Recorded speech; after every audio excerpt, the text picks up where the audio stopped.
I'm Debbie Reber, and welcome to Tilt Parenting, a podcast featuring interviews and conversations aimed at inspiring, informing, and supporting parents raising differently wired kids.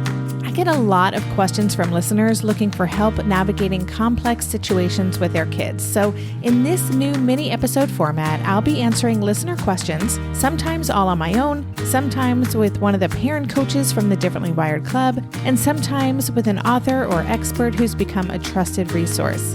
Think of these bite-sized, short and sweet parent-leaning episodes as a quick check-in. One question, one answer, featuring strategies, tips, or reframes that can support you in your parenting world. To submit a question for a parent-lean-in episode, just go to tiltparenting.com/lean-in. That's tiltparenting.com/LEANIN. All right, here's today's episode. Hey everybody, joining me for today's Parent Lean In episode is educator and friend of the pod, Zach Morris of Alive at Learn. Zach specializes in working with parents and young adults who are navigating the complex dynamics of neurodivergent experiences.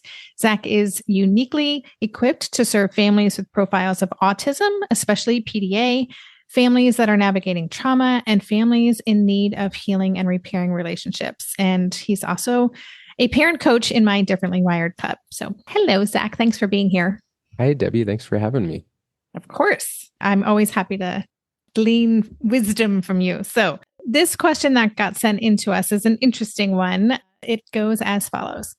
I think my question is dependent on so many variables, but I'm curious to know whether parents have found a benefit to moving to somewhere where there is more space. Is there some general wisdom or expert advice? We live in London with family nearby, but we are agonizing over whether a move to somewhere with a garden would benefit our family. Our children all love being outside, and my main motivation is that being outdoors is great for mental health, and that's the ugly beast I predict will keep rearing its head within my family for many years to come. So the context, this is a listener who has two fantastic girls, an 8-year-old autistic girl with PDA profile, a 7-year-old who is currently experiencing emotionally based school avoidance, but with no diagnosis yet, and an autistic 3-year-old. So I can start with this one. I have a couple of thoughts, and I'll just say up front that I definitely have heard from families multiple times who have up and moved to support their family, whether that's like because they need to escape from certain family members, or because they need a different school environment, or because they need a completely different vibe in their environment for their kids' nervous system regulation and mental health and all of those things. So you wouldn't be alone. We moved, many of you who've listened to this show for a long time know that we moved from Seattle to Amsterdam when my kiddo was 9. And that kind of completely reset the dynamic in our family. It reset everybody's nervous systems, and it changed things for us. Of course, we've now moved back to New York City, which has also been a big learning curve for all of us, because this is not a very calm place. And I've learned a lot through this shift. But anyway, just kind of putting that out there. So the things I would be thinking about are, getting really curious about what your kids' triggers are and being really attuned to what their nervous systems need, like in terms of an environment, like is it sound things they're sensitive to, energy? Is it sights? Is it just a general vibe of a place? Spaciousness, like really start to understand what are the needs for your kids. And I realize with 3 different kids, you're probably going to have 3 different, very different nervous systems that you're looking at. And if access to nature is something that helps your kids and that is hard to do in your current location, definitely that is something to consider. But I also want to throw this out there because this is something I've grappled with. Don't forget yourself in this conversation as well. Like, we can so often prioritize our kids' needs and make these big life changes for our kids. And I've done this many times, but I sometimes forget about myself in the process and what I actually need. And we matter in this conversation. So I just want to put it out there to make sure that as you're grappling with this decision, that you're really tuning in what would feel good for me? What would feel good for my partner if I have a partner? What would feel kind of overall good for our family, as opposed to just kind of focusing on the specific needs of your kids. So, Zach, I want to take a quick break, and then I would love to hear your thoughts on this question. Maybe I've watched too many seasons of The Amazing Race, but every time I have to go somewhere on the subway, I treat it like a competition. It's all about making the right gut decisions about which route will get me there the fastest. Sometimes those decisions get me where I'm going early, and other times my gambles don't really pay off. Probiotics can't help with most gut decisions, but if your gut needs a little support, Ritual has your back. Their Synbiotic Plus, a 3-in-1 supplement, has clinically studied prebiotics, probiotics, and a postbiotic to support a balanced gut microbiome. I've been using Synbiotic Plus for about 6 months now, and it's become a core part of my morning routine. I take the mini capsule every morning while making my way through my inbox, whether I'm at home or I'm on the road, because it doesn't need to be refrigerated. And the capsule itself is delayed released, which helps it survive the harsh conditions of the upper GI tract for delivery to the colon. And that's exactly where we want it to go. Ritual invested in a study modeling the human colon, which showed that Synbiotic Plus significantly increased microbial diversity and the growth of beneficial bacteria. There's no more shame in your gut game. Synbiotic Plus and Ritual are here to celebrate, not hide your insides.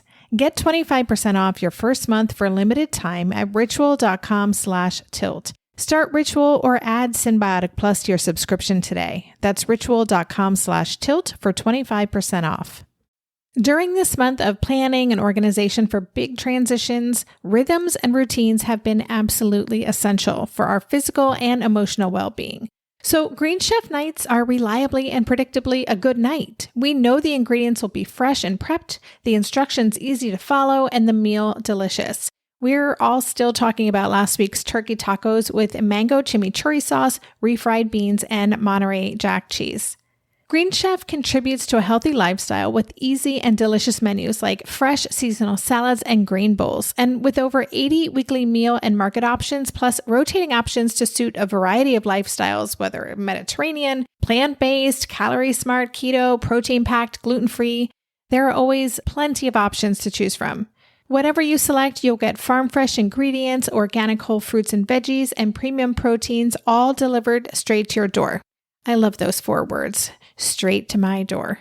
Oh, and one more thing I love about Green Chef, they have an app, which means it's easy to manage meal preferences and delivery from your phone if you want to. And I, for one, want to. I am in that mode where I'm making the most of little moments like waiting in line at the pharmacy or for the F train to pull into the station to tackle all of those to-dos. So the convenience of an app is key for me. Green Chef has a special offer for Tilt listeners. Go to greenchef.com/tilt50 and use code TILT50 to get 50% off plus 20% off your next 2 months. That's 50% off plus 20% off your next 2 months when you use the code TILT50 at greenchef.com/tilt50. Okay, Zach, so you've heard my initial thoughts. I'd love to hear what landed for you when you heard this. Yeah, the first thing I think about is getting really clear on sort of how collaborative of a decision this is going to be as a family. Mm-hmm. Meaning like how impactful the voices of everybody will be on this decision, and kind of like getting clear on that from the get-go, right? And obviously, like, you know, we know the ages of this family on sort of the younger side, right? This maybe changes for different families depending on some of those ages, things like that. But, you know, the reason I bring that up is because for some of our kiddos, like how I maybe just experience that decision being made could have impacts for many years down the road. I mean, it could be the reason why they're like, I told you that we shouldn't have moved. If we, you know what I mean? That 10 years later, they're still talking about, right? And so there's going to be different sensitivities, you know, of different kiddos and like things that are going to really impact like sort of the resiliency and just tolerance of making a shift like that, depending on how on board with it they are from kind of the beginning, right? So this isn't to tell you this needs to be decided in any type of collaborative form, but just as a parent getting really clear, like, are we deciding this as parents? Are how our kids maybe respond to this idea gonna impact that, right? I think that's a really important thing to get clear from the beginning. I'm reminded, of the the line so many of us have heard. I'm not even sure where it comes from, but the sort of everywhere you go, there you are sort of line, right? Like I'm reminded of this when I hear that. And I'm also reminded that our environment has huge impacts on our sensory experience and our processing, and therefore our decision making and our needs and our choices and all of that, right? So I say that to kind of like represent both sides of this, is that like it could be exactly what your family needs, right? It could get us so much more access to this resource outdoors that we know is serving, that we see provide lots of value, right? It could also be that it shakes out a different way for whatever reason, infinite different reasons, right? So what I often tell families, right? I interface with a lot of families where they're trying to make decisions like this, is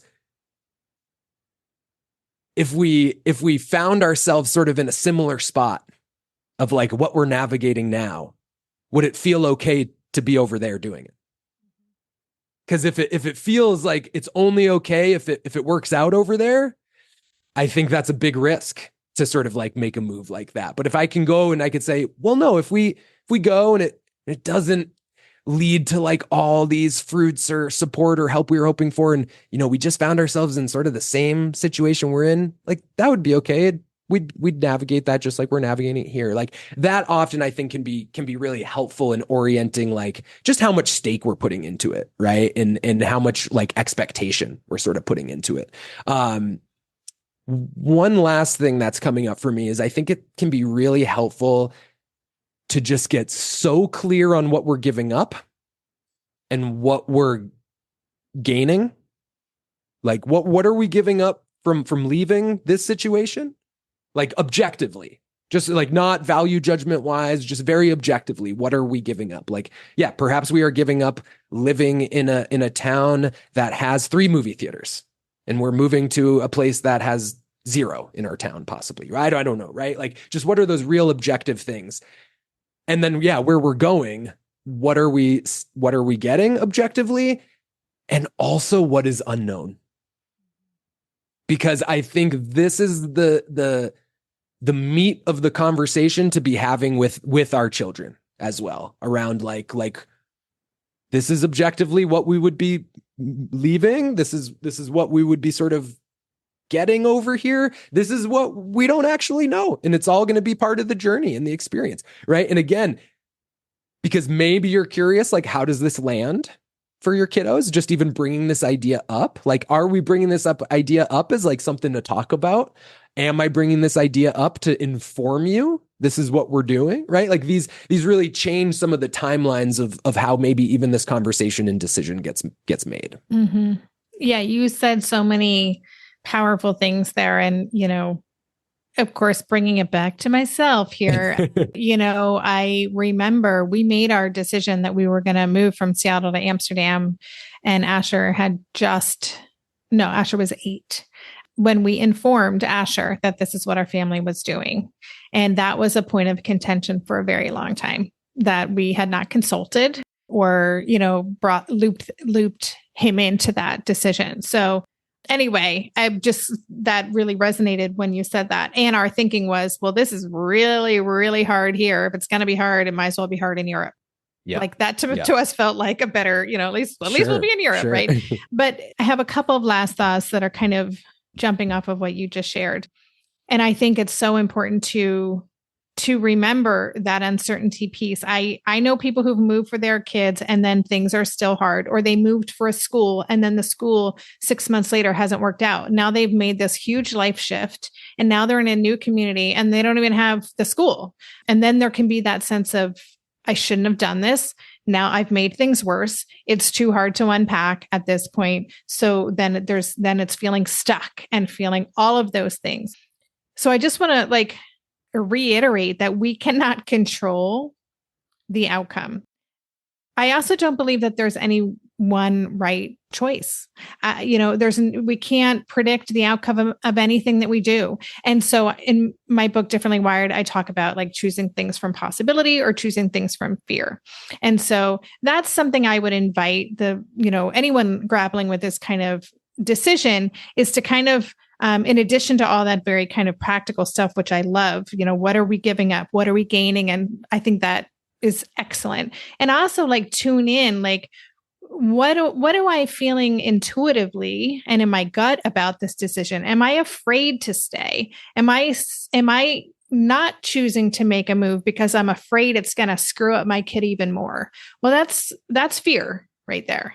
And that we don't want that to be like the driving factor behind any choice we make. And so I think getting kind of out on the table, the thoughts that you have around staying or moving, what are the concerns? What are the worries? What are the hopes? And really unpacking that. And then, checking in with your body, like what actually feels more like freedom to me? Like what feels and what makes me feel like really heavy and weighed down when I consider that. So I would weave that into the process. But again, I just want to say, it's really important to look at all of this as life, right? As an experiment. Like we don't know, we just don't know how things are going to happen, and just embracing the fact that there's no guarantees with anything that we do. So doing our own work and being as clear as we can about our intentions for choices we make, and then being curious and open to see how they unfold. That's kind of, I think, the best recipe for potentially making these big life shifts. Yeah. I love what you're saying about tuning into the intuitive sense also too, because, right, even as I talk about some of that very like hyper logical sort of objective, right? How do we think through some of this? That intuitive piece is so crucial because, to your point, there's so many unknowns. I'm not gonna be able to logically think myself to a known, of like what that's going to be like. So I think tuning into that felt sense is so important. That's such a huge part of a decision like this. It's just, what do I feel in my heart? Like when I imagine even a certain experience transpiring over there, like, what is that like to try to get into my body and sort of sense what that would be like? Because I may not be able to break it down logically enough to feel comfortable through a place of logic. Yeah, absolutely. Great. I love that. So I hope this has been helpful for whoever wrote the question in. And if you're listening to this, like, shoot me an email, because I want to know what you decided and if this helped kind of guide you in your decision. And I imagine, again, I think everything we shared also is relevant for any parent making a decision of whether to pull their kid out of school and homeschool, or any of those kind of big life decisions that can feel like scary because the stakes feel pretty high. So thank you. Thanks for your input and sharing your wisdom for this conversation, Zach. And we'll see everybody later. Yeah. Thanks to Debbie. Thanks, everyone. Bye. Bye. You've been listening to the Tilt Parenting Podcast. To learn more about the resources mentioned in this Parent Lean In episode, go to the extensive show notes page on tiltparenting.com. To submit a question for a future episode, just go to tiltparenting.com/leanin. That's tiltparenting.com/LEANIN. If you're looking for personal support from me and connection with the phenomenal community of parents raising neurodivergent kids, join us in the recently rebooted Differently Wired Club. The new Differently Wired Club can help you cultivate the positive shifts you're hoping for. Go to tiltparenting.com/club to learn more. The Tilt Parenting Podcast is hosted by me, Debbie Reber, author of Differently Wired and the founder of Tilt Parenting. To support this show, please join my Patreon campaign, where you can set up a small monthly contribution. Just go to patreon.com/tiltparenting to learn more. If you want to follow Tilt on social media, go to @tiltparenting on Instagram and Facebook. Lastly, please take a minute to leave a 5-star rating or review on Apple Podcasts or wherever you listen to podcasts. That helps this show stay visible so others can find it more easily. And that's all for this week. Stay safe, stay well, and take good care. And for more information about any of the parenting resources Tilt offers, visit tiltparenting.com. If you're a parent, I invite you to join us at the Mindful Mama podcast, where it's all about becoming a less irritable, more joyful parent. With sometimes hilarious and always thought-provoking experts and friends, at Mindful Mama, we know that you cannot give what you do not have. And when you have calm and peace within, then you can give it to your children. I'm Hunter Clark Fields, and I can't wait to see you there. Listen in to the Mindful Mama podcast.